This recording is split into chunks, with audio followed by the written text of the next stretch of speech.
Did you know? During development of A Link to the Past, Shigeru Miyamoto wanted to include a party of characters like in Final Fantasy or Dragon Quest II. In a publicized discussion between Miyamoto and Dragon Quest creator Yuji Horii, Miyamoto revealed, "Ever since I started making the first game in the series, I've been saying that the third Zelda will feature a party, one that consists of the protagonist, who's a mix between an elf and a fighter, a magic user, and a girl." The fairy that appeared in the second Zelda title was actually a party member designed for the third Zelda game. Her purpose was to serve the role of reconnaissance. She would go and scout the surroundings without directly fighting the enemies. Other Zelda games have also gone through drastic changes during development. In early versions of the first Legend of Zelda, the old man at the beginning would give the player a choice between the wooden sword and a boomerang to start the adventure with. In the debug menu of Majora's Mask, it's possible to access an unused cutscene of the Great Fairy physically training Link in new techniques as opposed to just magically granting them like in the final version. In The Legend of Zelda Skyward Sword, the design for the Loftwing creatures derives some inspiration from real-world animals. The large eyes and thick beaks of the Loftwings are taken from the Balaeniceps rex or the shoe-billed stork. The shoe-billed species lives in tropical East Africa in large swamps from Sudan to Zambia. The curled tails of the Loftwings were inspired by a different animal, the designer's pet Sheba.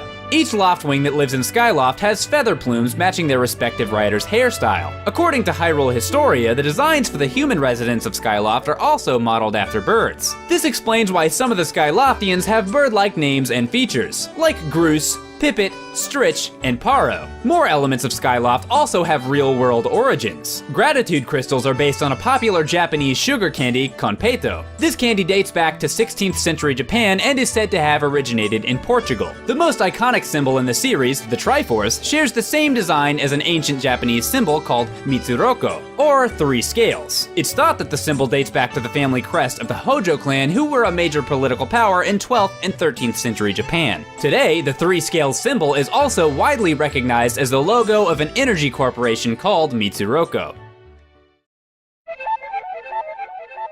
The seventh dungeon in Twilight Princess, City in the Sky, has been noted by fans for its uncanny similarity to a piece called Another World by MC Escher. Twilight Princess's design for the Okas strongly resembles the bird-like creatures in Another World. In MC Escher's piece, the creatures can be seen standing on the walls, and in Twilight Princess, the Okas are also seen standing and walking on the walls. Skyward Sword contains a reference to the 1997 film, The Titanic. While helping Skipper get his ship back, Link will find himself inside of Skipper's home. On the wall, there's a series of photos of Skipper and his crew on the boat. One of these pictures is of Skipper holding another robot over the front of the ship, just like in the iconic scene from the Titanic. In The Legend of Zelda Link's Awakening, the lonely letter writer, Mr. Wright, is based on the advisor character Dr. Wright from SimCity. Dr. Wright from SimCity is in turn based on the creator of SimCity, Will Wright. The theme that plays in Mr. Wright's house is Dr. Wright's theme from the SNES port of SimCity.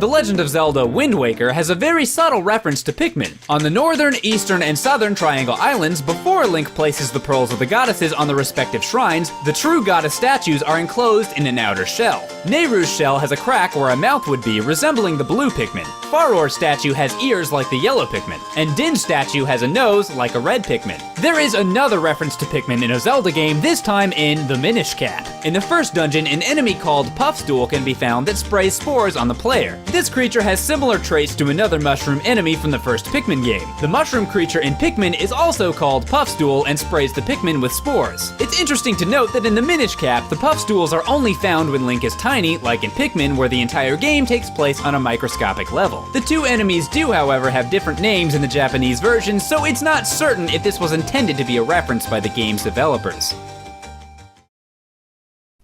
Two Philips CDI games, Link, The Faces of Evil, and Zelda, The Wand of Gamelon, are widely considered failures by critics and fans alike. Many people assumed that Nintendo had absolutely no involvement in the development of these games, but this isn't true. The development team had to submit design documents and character sketches to Nintendo for approval. When asked about the CDI Zelda games, series director Eiji Aonuma could barely remember them and had to be reminded of how poor they were. According to Dale Descharoun, former manager of the development team that created the games, the low quality of the CDI titles was due to tight budgets and the fact that the Philips CDI was never intended to be a video game console. In an interview on Hardcore Gaming 101, Descharon stated, "It was dreadfully slow and severely limited what was possible. If you look at the side-scrolling in Link or Zelda, you'll see that you can only scroll about 2 or 2.5 screens horizontally. This was dictated by the video memory available. It was just obviously not a game system, and Philips was actually very clear in telling us that they didn't believe the market for this device was games." The Zelda CDI projects were given a budget of around $600,000, a one-year deadline, and the Philips publishing branch expected the games to contain full-motion video. To cut costs on the animation, around half a dozen amateur animators from Eastern Europe were given work visas to create the sequences. They lived in Massachusetts for 6 months and drew every frame of animation for the games by hand. The resulting product has become the subject of endless criticism by fans of the series. Eiji Aonuma's only public comment on these games was a chuckle followed by, "I don't know that those really fit in the Zelda franchise." That's all for today, but don't forget to subscribe to Did You Know Gaming on YouTube and follow Did You Know Gaming on Facebook and Twitter. Make sure you also check out didyouknowgaming.com, and if you liked this video, check out our other videos. And if you want to see more of just how bad the Zelda CDI games can be, then check out my video where I talk about that thing I just said. I also have a lot of other stuff on there, including a lot of Zelda stuff. In fact, I'm just finishing up the 4th annual Zelda month, so check it out.